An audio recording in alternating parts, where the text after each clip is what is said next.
Yeah, praise God. Thank you so much. So, dito po muna magmumula ang ating audio. Hopefully, malakas po at narinig niyo po ang aking tinig. Amen? Sa mga nasa taas po, narinig po ba ninyo ako? Amen. At sa mga nasa live po, nanonood sa Facebook at sa ating YouTube channel, malinaw po ba yung audio po natin? Amen. I hope okay po at malinaw po tayo ngayon. Amen. So, pagpapatuloy po natin ang message natin about purpose-driven life or how to glorify the Lord. Ayan. So, we'll maximize our time na tapusin po yung ating purpose-driven life series bago po tayo mag-start sa ating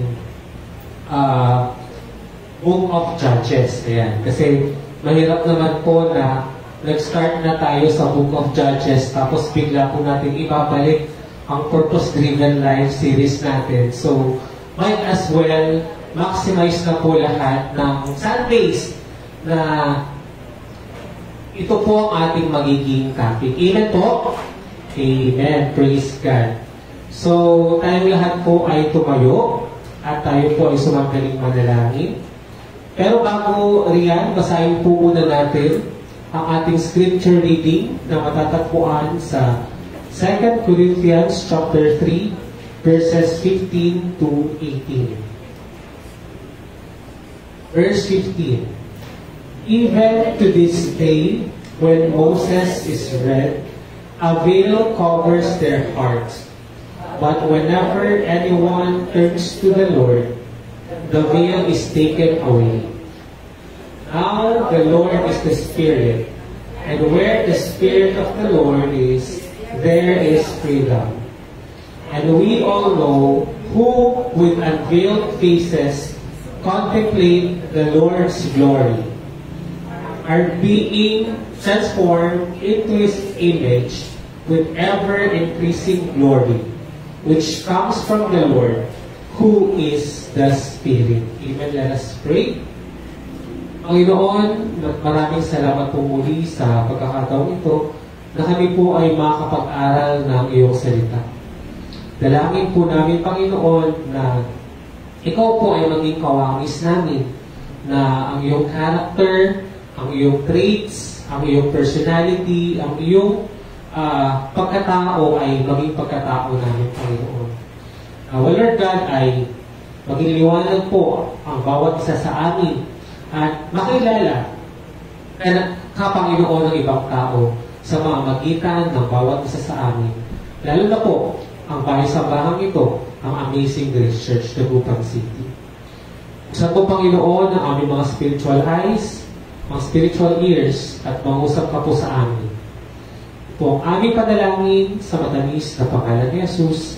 Amen. Praise the Lord. Ayan. So, again, isa pong mahakalang hapon sa ating lahat, or umaga, gabi, saan mang lupalop ng daigdig po kayo naroon ngayon, habang pinapanood niyo po ang mensahe ng ating Panginoon.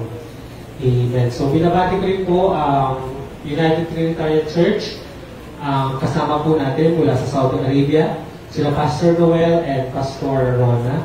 And of course, mamay ko po sa US at sa aking mga kapatid po noon.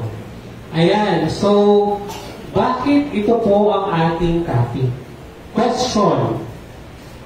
Naalala niyo po ba yung anniversary natin na ang theme natin ay Becoming Like Christ?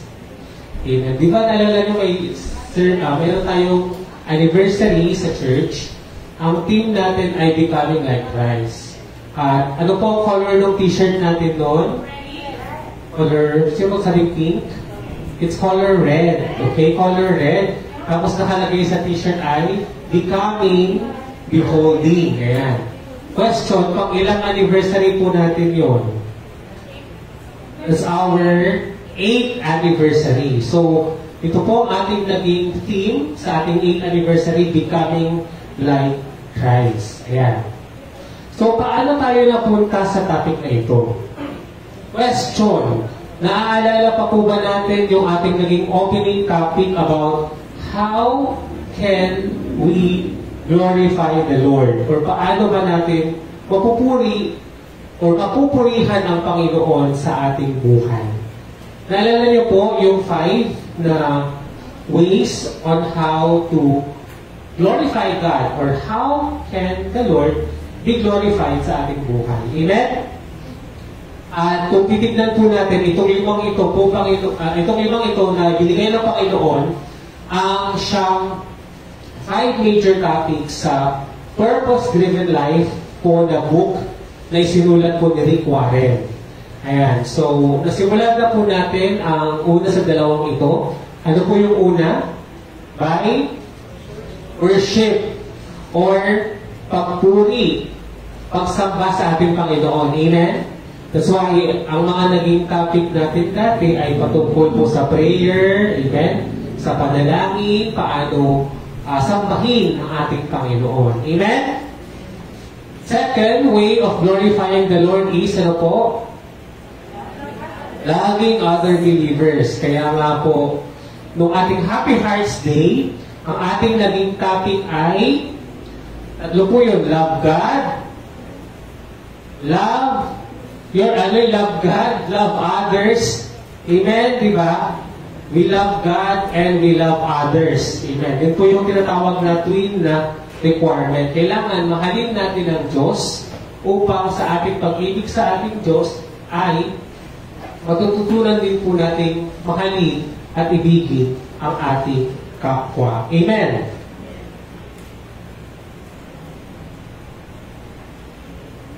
Now, third, ano po yung pangatlong paraan para mapapurihan ng ating Panginoon? Ito na po yun. Na maging kawangis po ni Kristo. Na mamuhay ng kagaya po ng ating Panginoong Jesus. Amen? To become like Christ. Naalala niyo pa po ito. Okay, and number 4, by serving others, paglingkod sa ating kapwa, especially through our spiritual gifts or sa ating mga ministry na ipinagkaloob na regalo sa ating ng Panginoon. And finally, yung tinatawag po na Great Commission, yung evangelism or tell others about Jesus. Maliwanag po. So again, ito po ang ating limang major na paraan para po ma-glorify or mapapurihan ang Diyos sa ating buhay. Amen? Because again, ang theme po natin this year is to live with a purpose. Or living with a purpose. Or mabuhay ng may purpose. At sabi po natin, para tayo po ay mabuhay ng may purpose, ang Diyos ang dapat mag-glorify sa ating buhay. Amen? At paano natin mabibigyan ng glory o ng luwalhati o ng papuri ang Diyos sa ating buhay sa pamamagitan po ng limang ito. Amen. Praise God. So let's start with our scripture reading again. And for us to fully understand and appreciate the verse that we have just read a while ago, basahin po natin yung Tagalog or Filipino translation po nito. So, pakilabas na po ang inyong mga Bible at buksan po natin ito sa 2 Corinthians, ang ikalawang aklat ang mga taga-Korinto, chapter 3. Praise God. Sabay-sabay po natin basahin verse 15. Hanggang ngayon, may talumbong pa ang kanilang isip tuwing binabasa nila ang mga aklat ni Moses.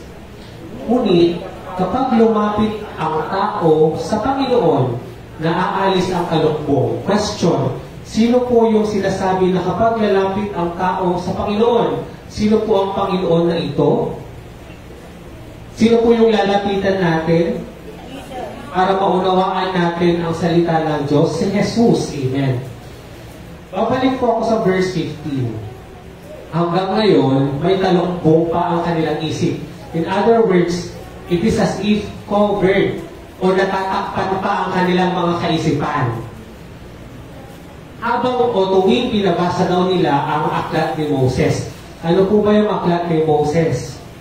Yung Torah or yung sa Old Testament na naisulat ang librong Genesis, Exodus, Leviticus, Numbers, Deuteronomy. Naalala niyo po yung Torah series natin. So yun po ang salita ng Diyos na isinulat ni Moses. Malinaw? At patuloy po yung pinag-aaralan ng mga Israelita. Amen. Subalit, ang sabi po dito, sino po question? Sino po pa lang muna ang nagsasalita dito? Sa librong ito, si Paul. Amen. Ang nagsasalita po dito ay si Apostle Paul, na hindi po siya kasama sa 12 na original na disciple ni Jesus. Subalit, siya ay tinawag ng Diyos after na po ni Jesus na mag-resurrect. Amen? Kaya, dito ipinapakita ng Diyos kung paano niya kaya pa rin kumausap o kumilos sa pamamagitan ng ibang tao na kagaya ni Apostle Paul kahit po siya ay nag-ascend na o bumalik na po sa kalangitan. Amen. At ang mga revelation po na ito ay ang mga revelation ni Jesus sa pamamagitan ni Apostle Paul. Kilala niyo po si Paul? Asan po si Paul? Saan po si Paul? Sa langit. Yung Paul po natin, nasaan na po siya? Nasaan si Brother Paul? Mukhang wala po siya today. Ayan. Again, sa verse 15, sinasabi po na pag binabasa raw po nila yung Bible o yung aklat ng Diyos, hindi nila ito nauunawaan. Subalit, sa verse 16, sabi po ni Paul, ngunit kung lumapit ang tao sa Panginoon, pamagitan ng Panginoong Jesus, naaalis ang talukbong. Basahin po natin yung verse 17. Ang Panginoong binabanggit dito ay ang Espiritu. Question, kanino po galing ang Espiritong ito or ang Holy Spirit po na ito? Kay Jesus. Ayan. Ang Panginoong binabanggit dito ay ang Espiritu at kung nasaan ang Espiritu ng Panginoon ay mayroong kalayaan. Ayan. Yun po yung sinasabi na where the Spirit of the Lord is, there is freedom. Amen. Kaya nga po, kapag tayo po ay totoong na kay Kristo, tayo na po ay hindi nabubulag ng relihiyon at ng tradisyon. Amen? Kasi po, naliliwanagan na po tayo sa pamamagitan ng Banal na Espiritu ng ating tunay na pagkilala at pagtanggap kay Jesus sa katotohanan. Kaya nagkakaroon po tayo ng kalayaan. Amen. Praise God. Verse 18. Ito po ang ating naging scripture reading ng ating 8th anniversary. Sabay po natin basahin. At ngayong naalis na ang talukbong, nagniningning sa ating mga mukha ang kaluwalhatian ng Panginoon. At ang kaluwalhatian niyan na nagmula sa Panginoon na siyang Espiritu ang siyang magbabago sa atin mula sa isang antas ng kaluwalhatian hanggang tayo'y maging kalarawan niya. Ayan, so ito po ang ating biblical basis about becoming like Christ. So from the verse itself, question, ano daw po o sino daw po ang tutulong sa atin para tayo ay maging kawangis ni Jesus or ni Kristo? Again, it's the Holy Spirit. Question, saan po galing ang banal na Spiritong ito? Ay Jesus. Amen.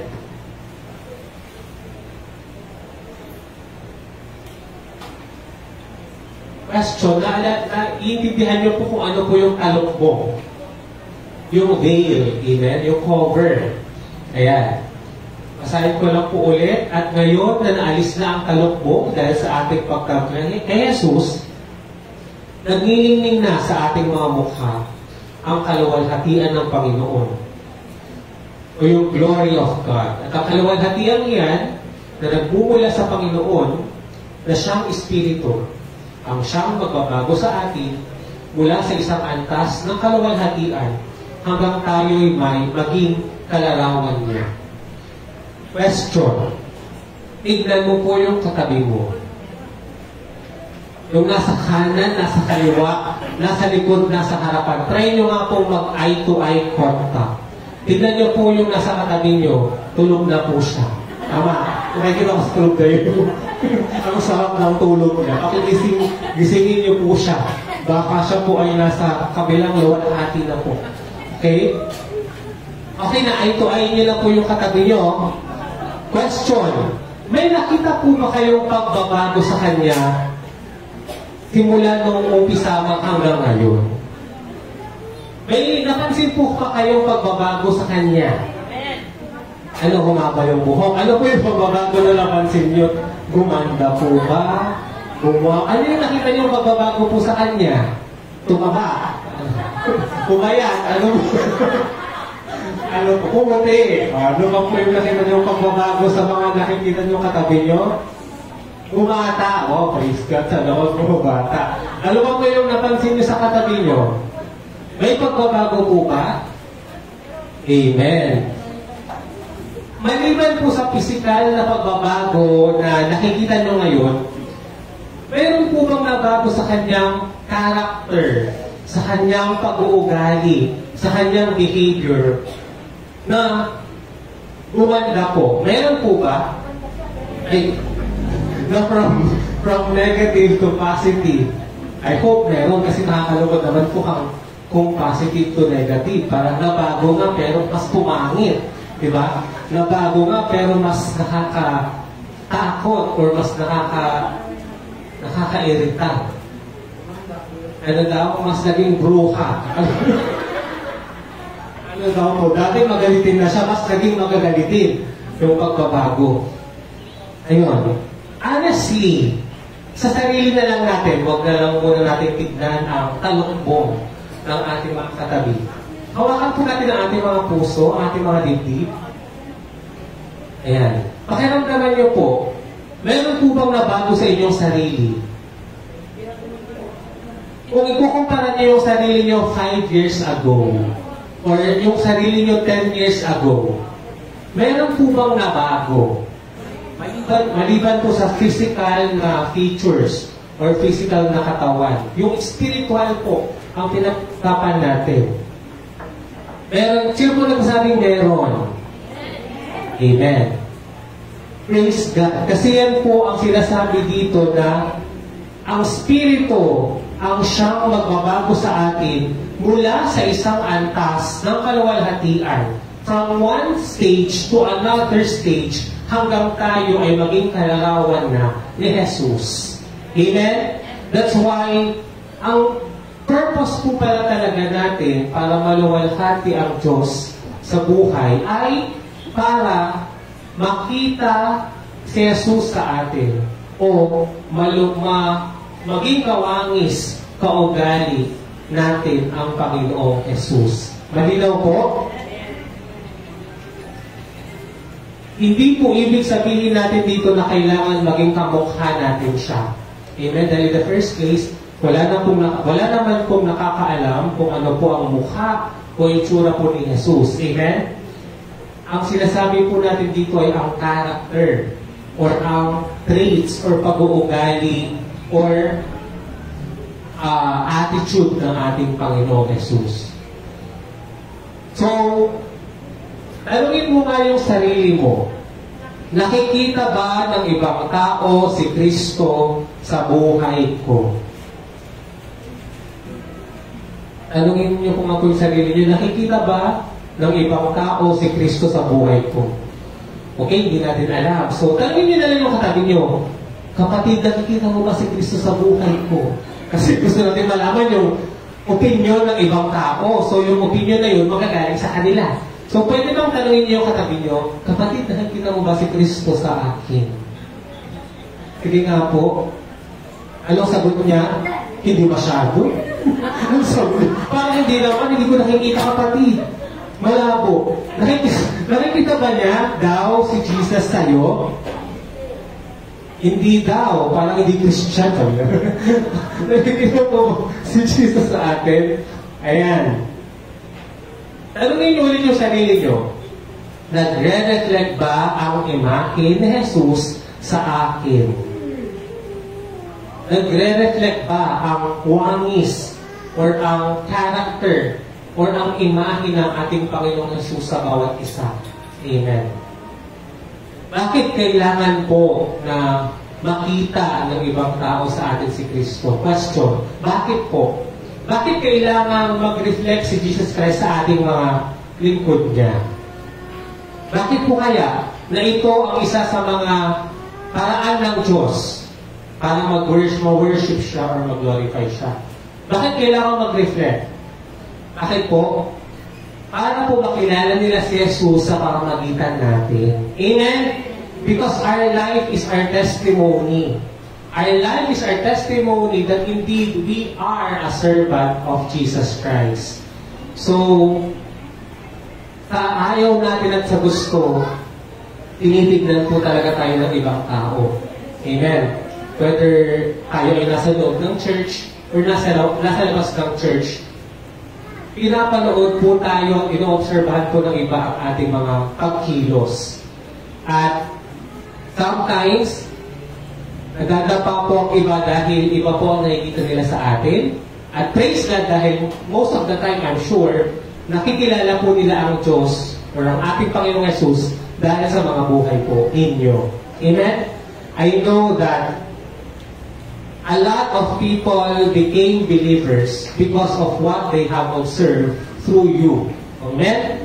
Alam ko po na madami po ang nag-wonder or napaisip na bakit itong taong ito may kakaiba siyang aura. Bakit itong taong ito ay iba ang kanyang pagkilos, sa kanyang pag-uugali. May something na kakaiba na maganda sa kanya. At dahil doon, pag ganun po ang ating nagiging character or behavior, doon na po sila nagsisimulang magtanong kung ano yung ating secret. Amen? Sabi nila, ano ba yung sikreto mo? At napakasarap sabihin na ang sikreto ko ay ang banal na spirito, ang ating Panginoong Jesus. Amen? Ikaw, kapatid, ano ang sekreto mo? Tanungin mo ngayon, ano yung sekreto mo? Olay. Olay, hindi ko gumagamit ng olay. Okay. Skin station ko ang ginagamit ko mga products. Ano po ang sekreto daw ninyo? Bakit lagi kayong nag-bloom? Si Jesus. Praise God.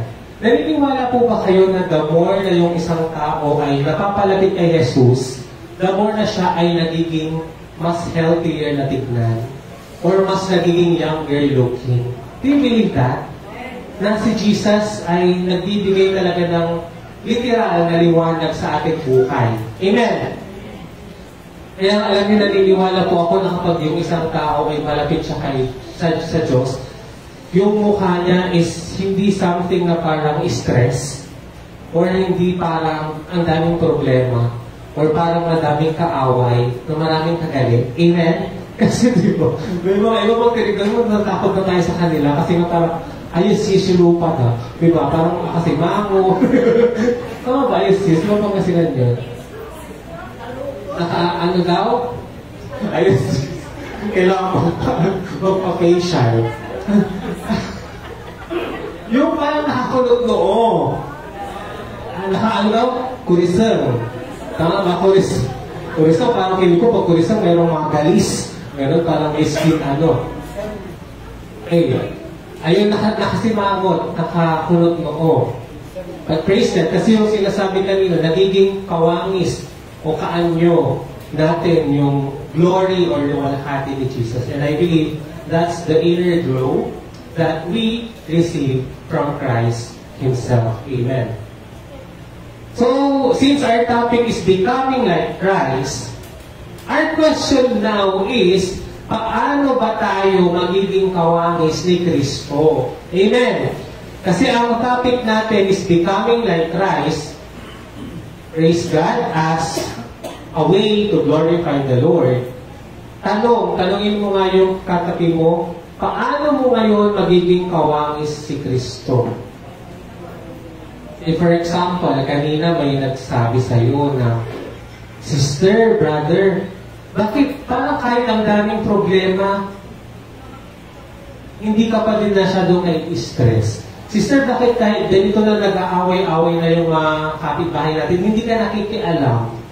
Brother, bakit ganito na kahit sinisigawan ka na, hindi na maganda yung sinasabi sa'yo, hindi ka na sumasabat?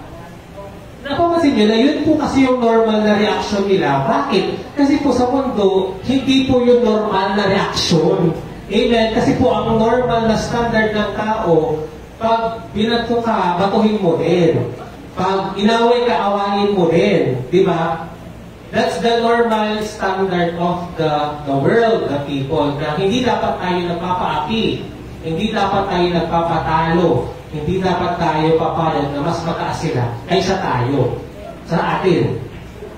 So kapag kasi hindi na tayo naging ganon, they would wonder why and how come.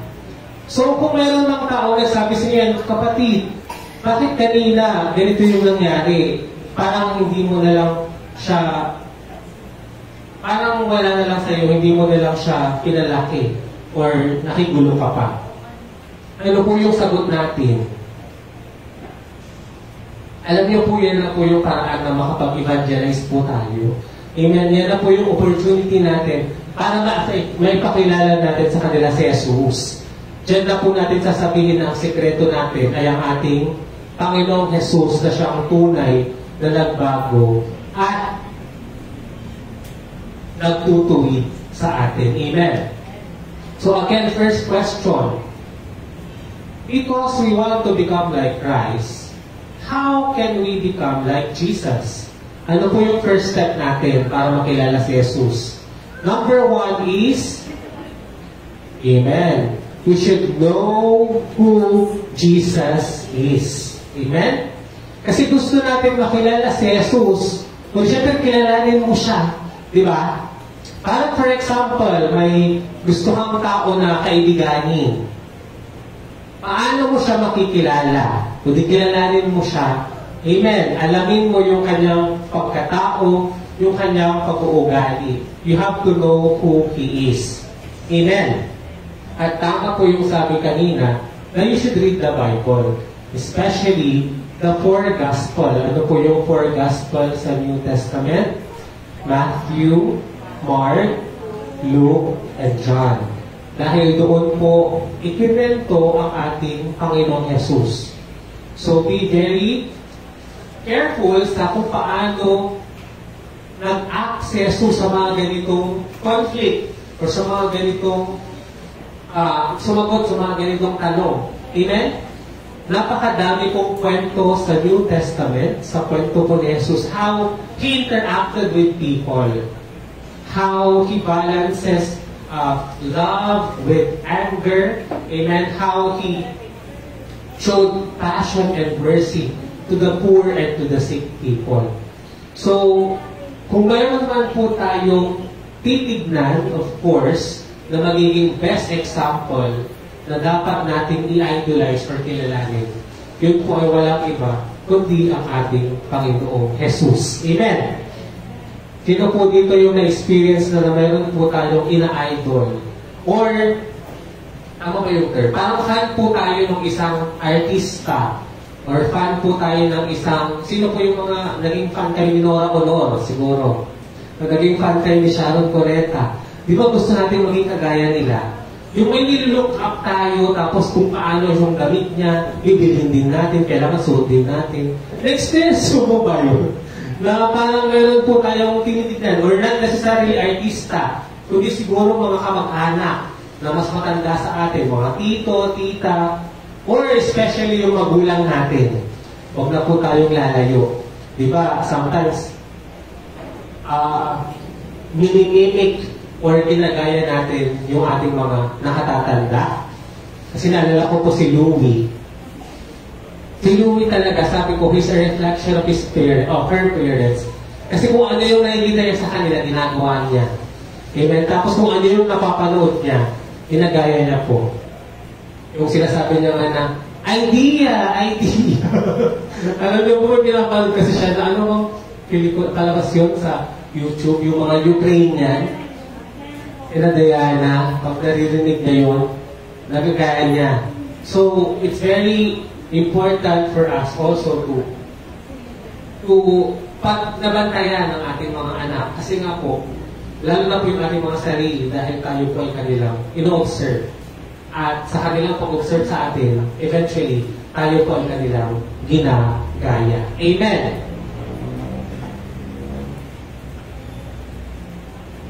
Second, how can we become like Jesus or like Christ? This is the second major important way to know more about Jesus and become like Him. Basahin po natin, join a community who loves and serves Jesus. Amen. Kaya nga diba kapag nagkakaroon ka ng idol, or for example, naging fan ka ng isang idol, nagkakaroon kayo ng fans club. Tama? Kasi pare-pareho kayo na ina-idol niyo yung tao na yun. For example, sino ang pinakasikat ngayon? Yung mga Beanie or Taylor Swift. Di ba may mga group sila or may group kayo? Kasi pare-pareho kayo na iniidolo niyo siya. So you have something in common na natutuwa kayo kapag pinag-uusapan niyo siya. And same is true with becoming like Jesus. We have to gather together to join a community who loves and serves Jesus. At yun po ang ganitong gawain, ang church po natin, ang Amazing Grace Church. Amen? Kasi of course, baka meron pong ibang mga cult or mga religion na hindi naman po kasi si Jesus yung kanilang worship or gino-glorify or tinataas. So, bakit ka pupunta doon kung hindi naman po si Jesus ang gino-glorify? Say, for example, yung mga ang gino-worship nila ay ayoko na mapanggit, pero for sure hindi po si Jesus. Amen? Ayan. Or for example, sabihin natin si Cardo. Si Cardo yung gino-worship nila doon. Or si Jose Rizal. Amen? And lastly, application. Amen? Apply in your life the word of Jesus Christ. Amen?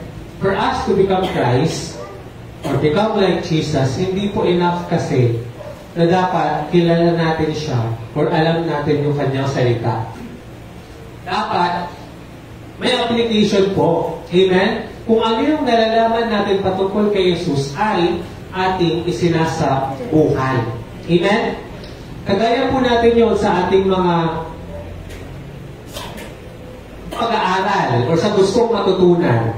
Question, matututo ka bang magluto kung panunood mo lang sa TikTok or sa Reels or sa YouTube kung paano sila nagluluto?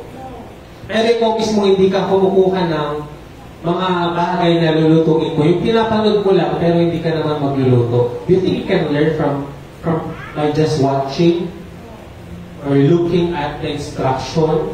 Hindi po. Amen? Because we learn by application. Natututo po tayo by experience. Amen? Kaya every day is always a test for us to apply in our lives the word of Jesus Christ. Praise God. Amen. So, ito lang po yung ating message. Kaya iisa-isayin lang po natin ito para mas lalo po nating mapag-aralan at masuri kung paano maging kagaya ni Jesus. Question. Gusto po ba natin maging kagaya si Jesus? Amen. Or baka naman ayaw niyo po pala. Okay, number 1, know who Jesus is. Kaya po na nabanggit kanina, sabi po, pag-aralan po natin ang buhay ni Jesus. At ito po ay magagawa natin sa pag-aral ng salita niya, especially sa New Testament, sa Matthew, Mark, Luke, and John. Second, know His character through His Word. Amen? And we should learn from Him. Amen. Nabanggit ko na po ang mga ito kanina.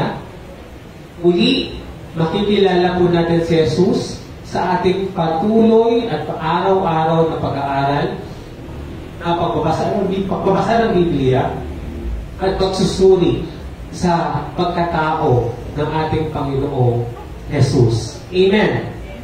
And finally, of course, we have to ask the Holy Spirit to reveal Him to you. Amen?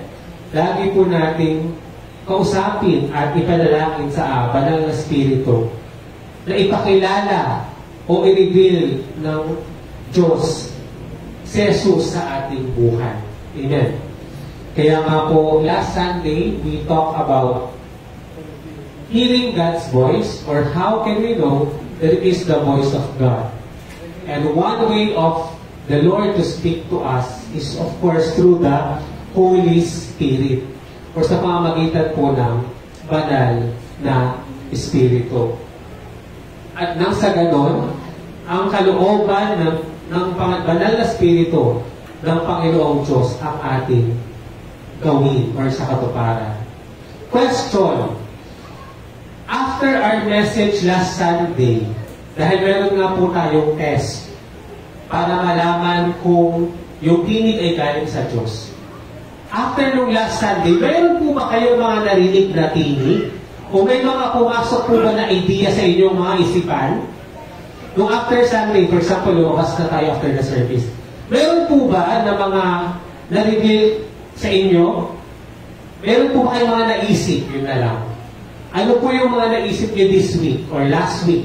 Kasi Sunday today, this is the start of another week. So last week, after having that discussion, ano yung naisip niyo? Ano yung nga yung katabi mo, kapatid? This week or last week, ano yung naisip mong gawin? Or ano yung naisip mo, o pumasok sa isip mo na thought o na idea? Meron po ba? May naisip ka ba? Ano yung recently na naisip mo? Question, pinilter po ba natin yun? Kung galing po ba yun kay Lord? Galing ba yun sa ating sarili lamang? O galing sa kalaban? Di ba nakita niyo po last Sunday na mayroon pong tatlong sources ng mga naiisip natin? Maaaring yung naisip natin ay galing sa kalaban pala, galing sa sarili natin, or galing sa Diyos. Ano po? Saan po galing kaya yung naisip ninyo? Kasi narinig ko yung iba, ang naisip daw nila ay magpa-spa. Magpa-spa sa still waters. Natuloy po ba ang ating mga kababaihan sa pagpapa-spa sa still waters? Sana all, nagpa-put-spa. Amen.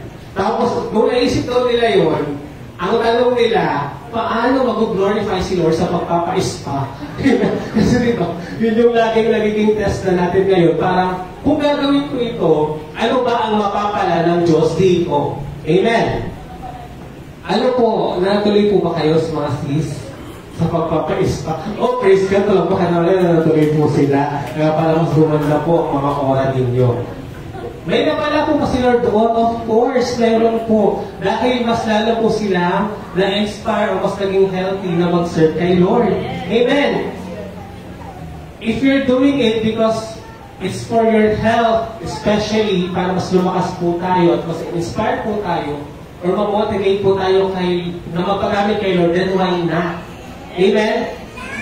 Kasi nakakalungkot pag nag-burnout po tayo, especially kung yung cause po ng burnout natin is yung because sa ating pag-work kay Lord. Amen.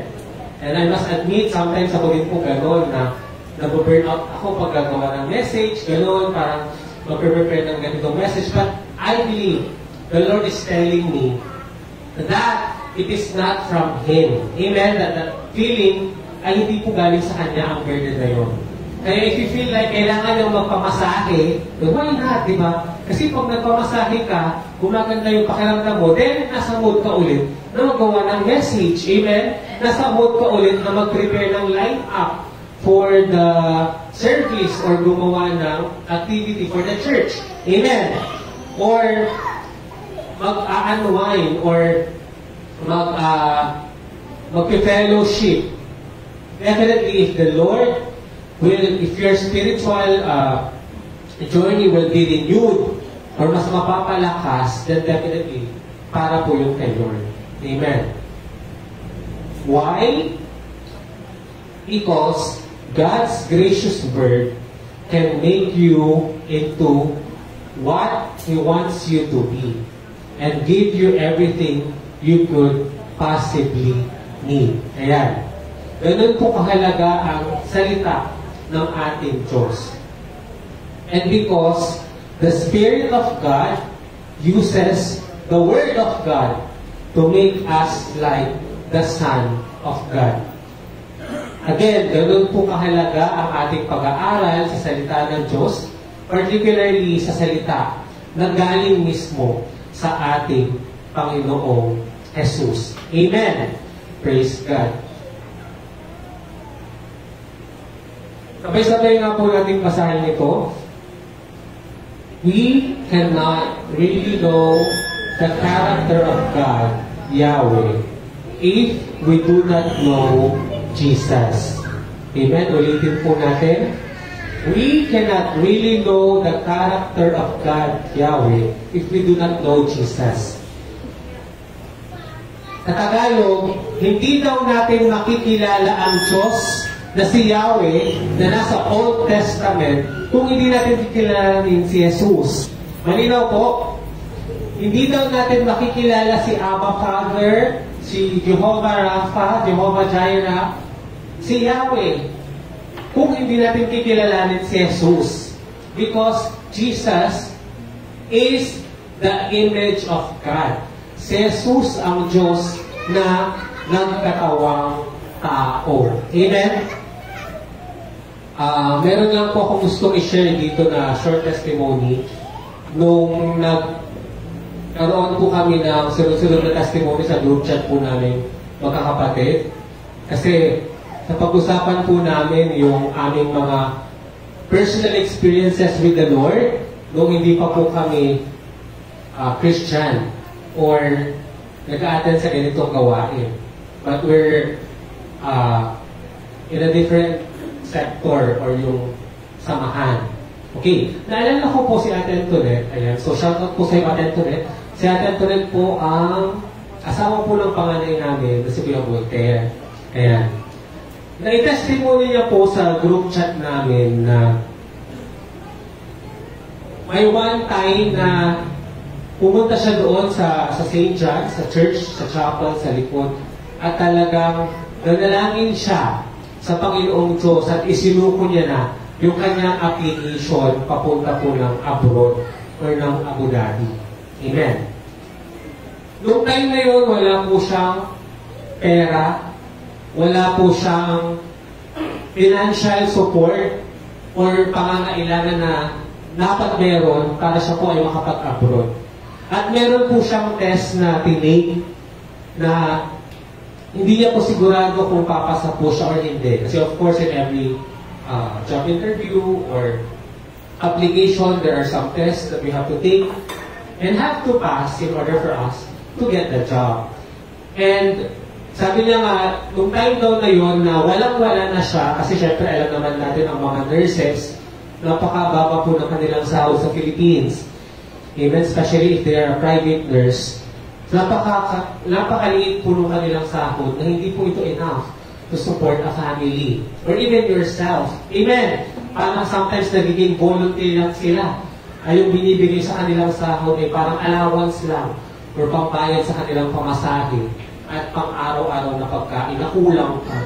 Ayan, so, syempre tumatanda na rin po siya at nawawala na po siya sa kalendaryo at nakikita niya po na hindi siya umaasenso sa Pilipinas, kaya pinlano niya po mag-abroad.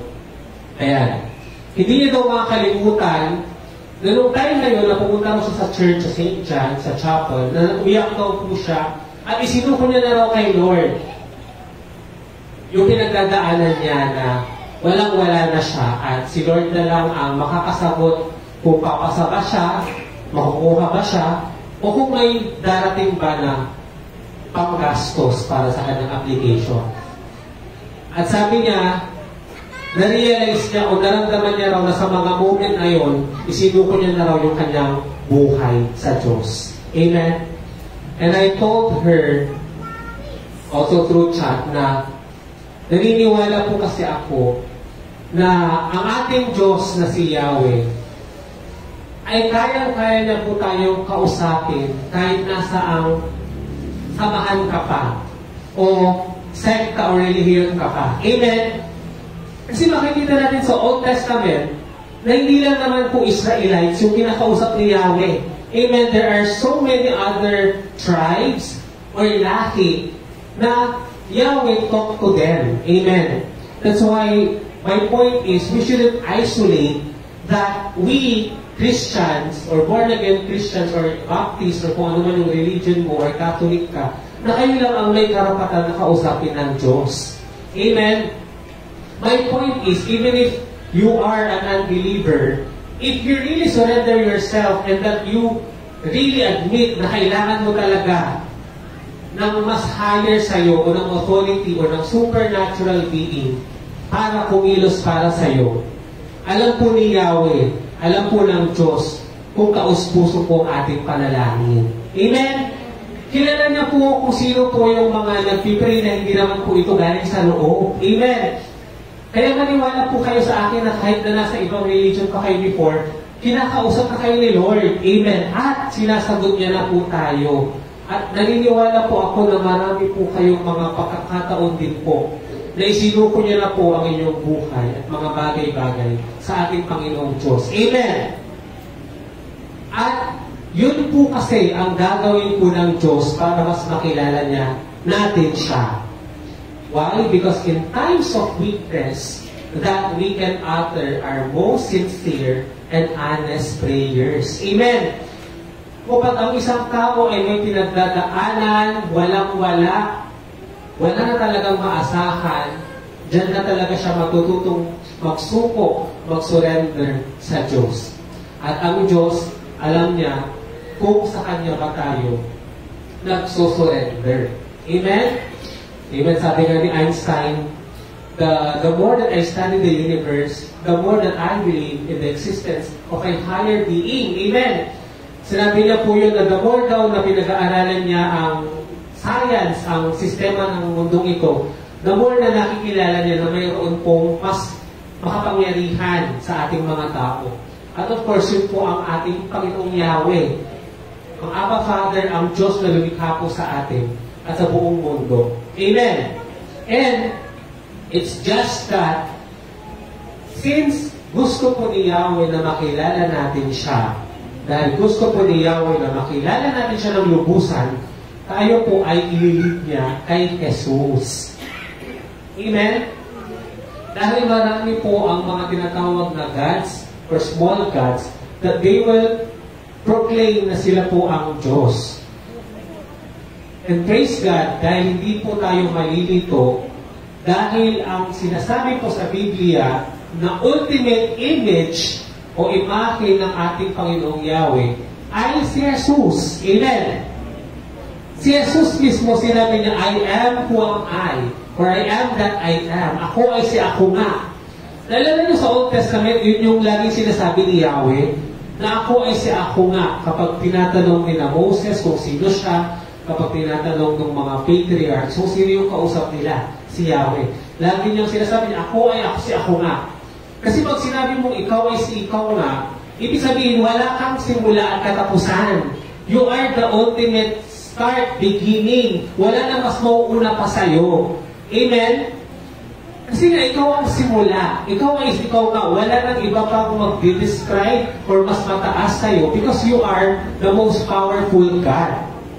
And praise God because Jesus also said that to the people, especially to His disciple, that He is who He is.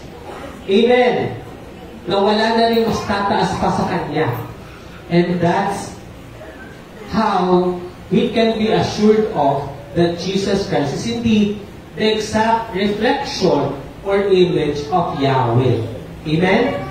And that's why pinag-aaralan po natin ito dahil sa alam na natin na si Jesus ang imahe ni Yahweh, then ang imahe din po natin na magiging pattern ay walang iba kundi si Jesus mismo. Amen? Bakit? Dahil basahin po natin ito. Dahil the more that you know Jesus, the more that you will become like Him. Amen? The more na mas makikilala natin ang ating Panginoong Jesus, the more na magiging kagaya natin siya. Amen? Diba? Kaya nga po, may mga magaling na mag-impersonate. Diba? Nalala niyo yun yung magaling silang manggaya? Magaling silang kumopya ng character ng iba.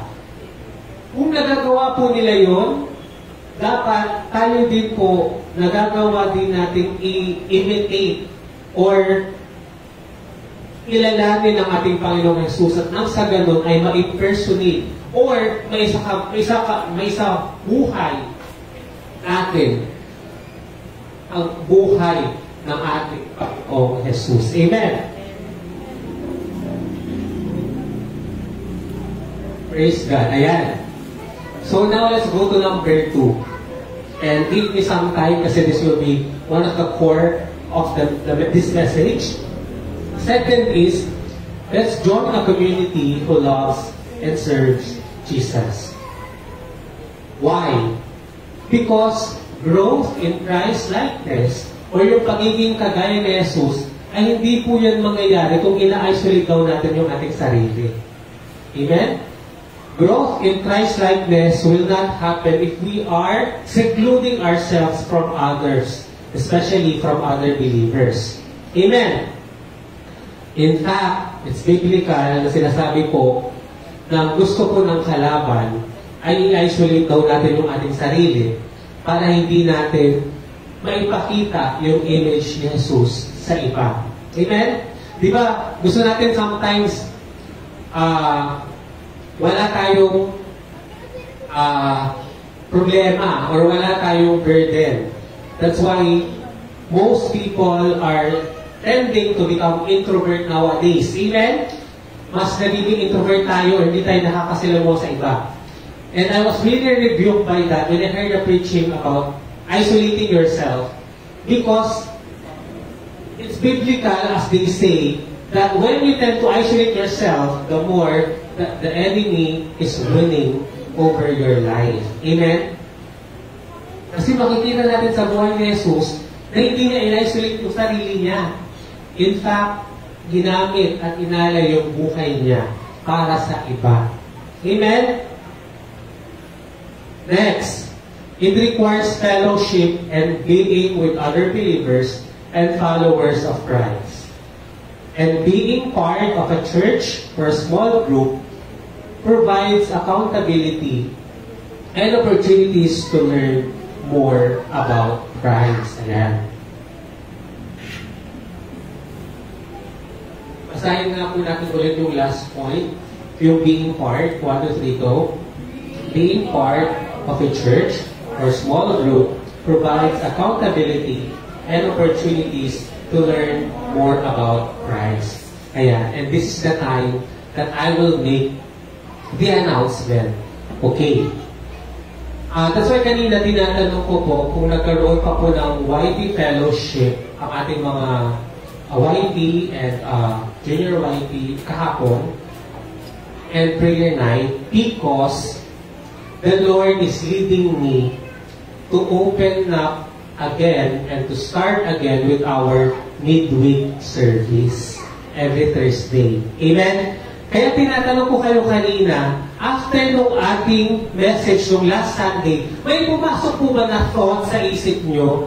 At may yung thought na yan, yung naisip nyo na yan, sa tingin nyo kanina yan galing kay Lord, sa kalaban, or sa inyo? Okay.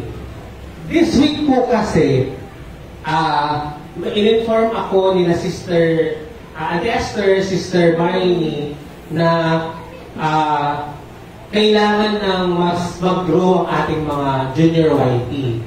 Especially that they have attended the Master's Commission and that indeed kailangan may fellowship po sila, na sila ang bida, na sila ang host, sila ang tatayo sa panty. Amen. The problem is that every Saturday, hindi po majority ay nakakapunta.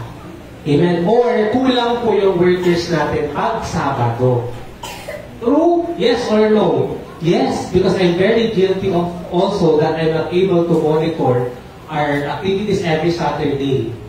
And when sinabi po yun ni Sister Marnie and Auntie Esther na hindi natin dapat pinapabayaan ng ating mga junior YP, that's the time that the Lord is confirming me that we have to return or ibalik yung ating midweek service na kung saan ang ating mga YP ang tatayo po sa pulpit. Malinaw po? Asan po yung ating mga YP? Ayan. Kasi kung ang bida sa morning devotion Wednesday ay mga elders, sa midweek service naman po ang mga YP po ang magbibigay po ng reflection, sa announcement, sa tithes and offering, at message. Amen. At magte-testimony. Amen? Bakit po? Kasi po, ako personally, doon ko po nakita sa church na lumago po talaga ang mga YP natin because of the midweek service. And sad to say na wala po siya since nung nagkaroon ng pandemic noong March 2020. So, maglilimang taon na po na nawala po yung ating midweek service. Ayan. And sinasabihan ko rin na po sina Gab, sina Manuel na yun na po yung kanilang magiging opportunity na i-train po yung ating mga YP na tutugtog. Amen? Why? Because every midweek service, we also have praise and worship na dalawang song. One upbeat and one solemn song. At ang magsusong lead dito ay yung parang kagaya kanina sila Maybelline, sila Lawrence, yung mga YP so that they would be more confident in serving the Lord. Amen? Why? Because kaya nga po lang sabi sa message, to become like Christ, to become more like Him, to become more spiritually mature, we have to join a community who loves and serves Jesus. Amen? And I realized that it's not enough that you just join a community. You should be active and participating in that community. Amen? The problem, kaya sometimes hindi tayo nag-grow because nagiging audience lang po tayo. Amen? Parang nandito po tayo, tapos okay, wala po tayo naging active participation. Amen? Kaya palakpakan po natin ating mga workers. Kasi really, they really have to be acknowledged and recognized. Because without our workers, talagang hindi po masusustain ang ating mga activities na siya sa Mission Point, sa ating mga Sunday School, sa ating mga Bible Study Group, and of course, sa ating morning devotion. Amen. Sa prayer rally night at sa junior YP. Amen. Naniniwala po kayo na hindi po tayo lalago kapag audience lang po tayo. Kapag wala po tayong action na ginagawa sa church. Amen. Kasi I have to be honest with you. Alam niyo po, I believe na hindi ako mag-spiritually mature kung hindi ako gumagawa ng message. Alam niyo, naniniwala talaga ako na baka hindi ako nag-abasa ng Bible, kung hindi ako nagre-research ng Sunday service message. Kaya, doon ko po na-realize na hindi talaga siya burden, but rather an opportunity and a privilege from God to use me. Amen? Kaya sinabi ko kanina na kapag nararamdaman ko na nakapagod na akong gumawa ng message, hindi talaga yung galing kay Lord. Amen? Because ayaw ni Lord na mag-burnout ako sa ministry ko or gawain ko para sa Kanya. Amen? Dahil ang gusto niya, it should be hayakay, magaan. Bakit? Dahil kasama ko siya. Amen? Kaya lang naman ito nagiging mabigat kasi sometimes feeling natin, iniwanan na tayo ni Lord. Amen? Or iniwanan tayo ng ating mga kapatid. Amen? That's why sinasabi ko na ating ni sila Auntie Esther that we really have to return or resume yung ating midweek service. Bakit po? Kasi matagal na po ito pinapagawa sa akin ni Lord. Hindi ko lang talaga siya ginagawa. Hindi lang po talaga ako nakikinig. Amen. At ang usapan pa namin ni Auntie Esther, sana magkakaroon ng meeting after the service. And I realized na kung magkakaroon tayo ng meeting after the service, ang hirap natin i-gather. Kasi yung utak natin, lalabas na tayo. So kailangan talaga meron tayong congregational prayer na lahat po ay naka-in-tune or nakikinig ka sa pinapagawa ng ating Panginoong Diyos. Amen. So, are we willing to participate, to use our talents, to use our time for the Lord through our midweek service? Amen po? Amen. Ang point po is that hindi po natin aalisin ang Junior YP Fellowship at ang prayer night. Okay? Kasi, sad to say, sana ang plano mawawala na yun. Nawala na tayong Junior YP Fellowship at prayer night na kada Sabado na ina-announce natin regularly. But, hindi yung tatanggalin ni Lord dahil alam ng Diyos na yun na lang ang pagkakataon ng mga YP na sila ay ma-mold, ma-practice, at lumago sa ating Panginoon. Kaya ililipat lang natin siya ng Thursday every 6 p.m. yung normal na regular schedule natin. So the practice of the YP, Junior YP, yung professional, yung adult, will be from 5 a.m., 5 p.m. to 6 p.m. Ayan, so magpa-practice po kayo ng 2 songs, 5 to 6, then we'll start the service ng 6 p.m. Tapos magkakaroon po tayo noong message na ang magme-message po ay ang mga young professional. Okay? Ang magme-message po sa ating midweek service ay ang mga young professional. Okay? Bakit po, Maika? Mag-ready ka na? Princess, Gab, Kai, per 1, per 2, mag-ready na po kayo. Angeline, Chrisanne, lahat na nandiyan sa taas. Gabriel, kayo po ang mga magiging speaker. Bakit po? Kasi gusto ko po maramdaman nyo yung nararamdaman ko that indeed, mas nagagamit tayo ni Lord, mas natututo tayo ni Lord pag gumagawa tayo ng message. Amen. Kasi kapag gumagawa po tayo ng message, tayo po ang unang natatamaan. Amen. Kapag gumagawa po tayo ng message, tayo po yung talagang kinakausap ni Lord. Kaya to tell you honestly, hindi po talaga ito sana yung message ngayon kasi it should be about the book of Judges na. Pero the Lord is telling me, you are not yet ready for that to start. Because there's something that I want you to have to do or to prepare for.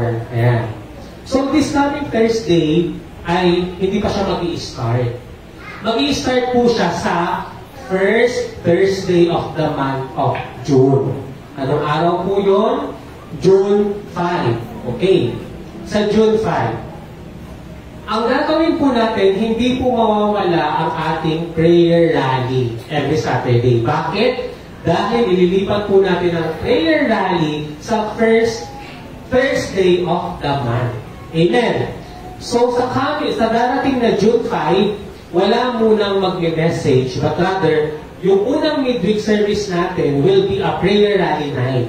Amen? Pero mayroon pa rin pong magsusong lead, mayroon pa rin pong in charge sa tithes and offering, at meron pa rin po yung testimony time. Amen. Na pinakamahalaga po sa ating service. Amen. At kung lumalago po ang ating mga elders sa morning devotion, kasi nakikita ko talaga, nagiging spirit-filled talaga ang ating mga elders sa morning devotion, na nakakapag-testimony po kayo, I hope na maibalik po yun sa mga YP.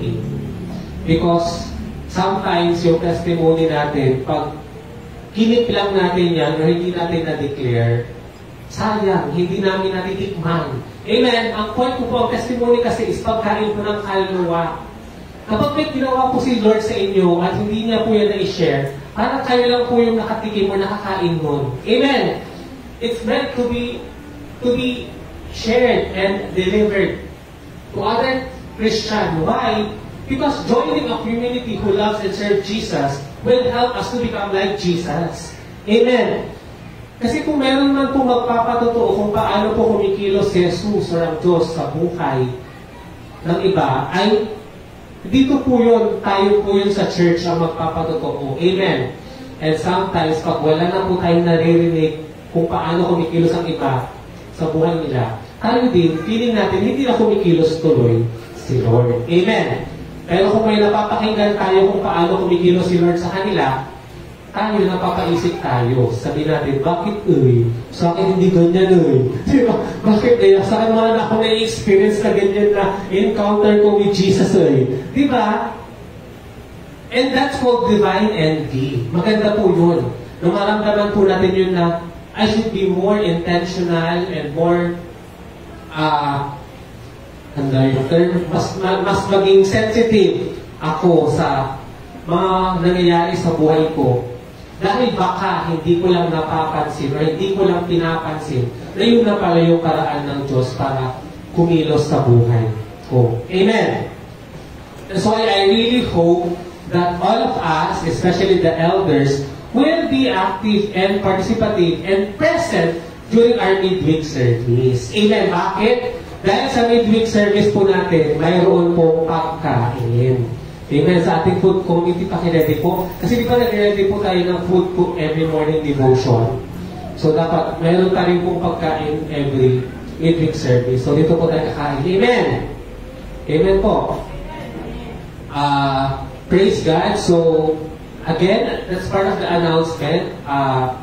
Ibabalik na po natin ang ating midweek service every Thursday. Mag-start po tayo ng June 5. Amen. 6 p.m. At ilalive po natin yon para po sa mga hindi po nakakapunta physically ay mapapanood pa rin natin sa Facebook yung mga testimony natin. Amen! Amen po? Amen! Praise God. So, mamaya po, sasabihan po natin kung sino po yung mga magsusokli, ganun po or mag-message for the succeeding midweek services na mangyayari next month. But at least ngayon, malinaw na po na ganun po yung gagawin natin. Amen? Dahil hindi po mawawala ang prayer rally night dahil ililipat po natin ito sa first Thursday of the month. At yung junior fellowship po natin will become part of the midweek service wherein yung mga YP po natin, yung professional, yung adult, and of course the junior YP will be the participant. Amen? Kayo po ang song lead at kayo din po ang mga magre-reflect at mag-message. Praise God. Pwede pong tumayo yung ating mga YP, yung professional, yung adult. Kayo po tayo, Lawrence, Princess, lahat po. Lahat po ng mga YP natin. And of course, the officers po natin. At sa mga sa taas, kayo po kayong lahat. Kasi, isa po ito sa mga opportunity natin na kailangan po talaga maging bahay po natin ng church. Amen? Na-realize ko rin po kasi this week na sometimes kaya hindi masyado nakakapag-fellowship. Kasi pag nagsama-sama tayo after Sunday, ito na lang yung kanya na magkakasama tayo. Tapos after the message, labasan na. I-maximize po natin yung Thursday na kung pwede alas 3 nandito lang kayo mga YP para mag-prepare ng special number, ng line-up, ng awitin, ng message, then use the time. Amen? And of course, kayong mga elders should be here to support them. Amen? Kasi ang mga YP po na ito, they are looking up sa atin. And kapag wala din po kasi talaga na mag-lead sa kanila ng mga elders, mahirapan din po sila na mas lalong maging kagaya ng ating Panginoon Jesus. So we really need your support and everyone's invited. And gagawin natin ulit na sa midweek service, lahat po ng YP natin will be encouraged to invite your friends. Amen? Kasi napaka-perfect po kasi nung midweek, kasi po may klase po, after po ng klase yun. Naalala ko noon pag midweek service, dumapunta tayo dito, naka-uniform pa po yung mga bata, naka-uniform pa po yung mga nagkatrabaho. Kasi nga po, it's a way to refresh after a tiring day. Amen? And sometimes it's hard to gather the people pag Sabado kasi yun nga po yung labada day nyo. Alam ko po yun yung linis day nyo. Yun yung day nyo para maglinis sa bahay, mga YP. But if you will sacrifice our 1 hour time for the service sa midweek ng Thursday, then definitely, I hope na ma-feel nyo ulit yung, hay, nakakapagod ang araw na to. But please, may midweek tayo para i-share ko yung ginawa ni Lord sa midweek service na yun. Amen! So, palagpakan natin ang ating Panginoon. Pwede po tayo maupo. At yan po yung pangalawang paraan, sabi ng Diyos, para mas maging kagaya tayo ni Jesus. Maging active at part tayo ng community na mahal at naglilingkod tayo sa ating Panginoon Jesus. Amen! Amen. And lastly, apply in your life the Word of Christ. Amen. So after natin makilala si Jesus, after nating sumama sa isang community na mahal si Jesus, dapat po, hindi lang po naiiwan sa ating isipan ang ating mga natutunan. Dapat ito po ay isinasabuhay, isinasagawa. We have to apply in our lives the character, the traits, and the teachings of Jesus. Amen. And we have to be humble, patient, persistent, and intentional in doing so. Amen. Napaka-importante po ng word na intentional. Amen. Kailangan gustuhin mo talagang gawin. Amen. Kailangan you have the urge to do it, to apply the words of Christ in our lives. Amen. And lastly, we have to apply love above all else. Amen. Apply love above all else and service to others. Amen. Praise God. So, basahin po natin ito. Spiritual maturity is becoming like Jesus in the way we think, we feel, and act. Amen? Muli, ang paglago daw spiritual ay pagiging kagaya o kawangis ni Jesus in the way that we think, the way that we feel, and the way that we act. Amen? Next, basahin po natin. The more you develop a Christ-like character, the more you will bring glory to God. Amen. And our scripture reading from other translation, let's read. The Bible says, as the Spirit of the Lord works within us, we become more and more like Him and reflect His glory even more. Amen. And last, basahin po natin, God gave you a new life and a new nature when you accepted Christ. Now, for the rest of your life on earth, God wants to continue the process of changing your character to become like Jesus Christ. Amen? Ito po ang pinaka-ultimate goal po natin. Kung sa tingin nyo po, kawangis nyo na po si Jesus ngayon, nagkakamali pa po kayo. Dahil mas magiging kawangis pa po kayo ni Jesus as we journey with Jesus every day. Amen? So let's summarize how to become like Christ. Number 1, know who Jesus is. Second, join a community who loves and serves the church. And again, it's not enough that we just join the community. We have to be active, participative in that community. Amen. Kailangan meron po tayong ginagawa. May role po tayo at hindi lang po tayo audience doon. Amen. And lastly, we have to apply in our lives the word of Jesus Christ. Malinaw po? Praise God. To God be the glory. Palpakan po natin ang ating Panginoon. Thank you po.